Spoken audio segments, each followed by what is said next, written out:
許先生，您認為在香港融入粵港澳大灣區的發展中，最大的機遇應該是什麼呢？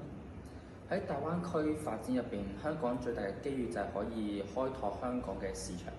因為香港人口其實大概700萬人多啲啦，但係成個大灣區人口咧係超過7000萬，係香港嘅10倍。咁香港可以利用自己本身一啲嘅優勢啦，包括係一個國際金融中心嘅地位啦，去讓更多嘅投資者啦去嚟香港去發展佢哋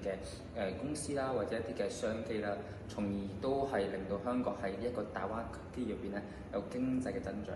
那麼香港又如何發揮出它的獨特優勢，在大灣區中扮演獨特角色呢？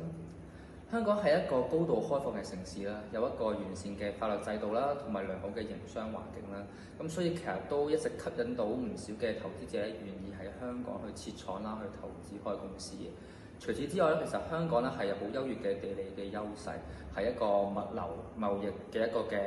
就係樞紐啊，係連接咗內地同埋國際呢個市場。咁所以香港可以發揮佢呢個地理嘅優勢啦，同埋本身一啲嘅制度上面嘅優勢啦，可以帶領住或者共同啦，同大灣區嘅城市一齊合作，成為一個好核心嘅一個城市嘅群體咯。最後，在香港融入大灣區的過程中，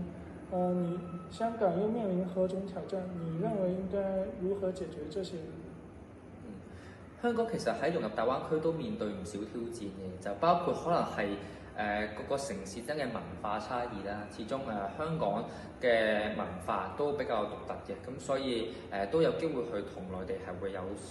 少少嘅差異。咁亦都加上啦，就係香港本身可能一啲嘅制度上邊咧，同內地都係有啲唔同嘅地方啦。咁但係我一直都好相信嘅就係你有挑戰，你先至有呢個嘅機遇。咁所以咧，我都好寄望，尤其是好似你呢啲年青人咁啦，都可以係抱住一個開放嘅態度啦，去接納或者去認識唔同嘅文化、唔同嘅制度，嘗試去求同存異。我哋係去嘗試將唔同嘅文化去融合，咁成為一個新嘅文化，去帶領住我哋香港甚至乎成個大灣區一啲嘅創新嘅意念，去發展我哋嘅經濟咯。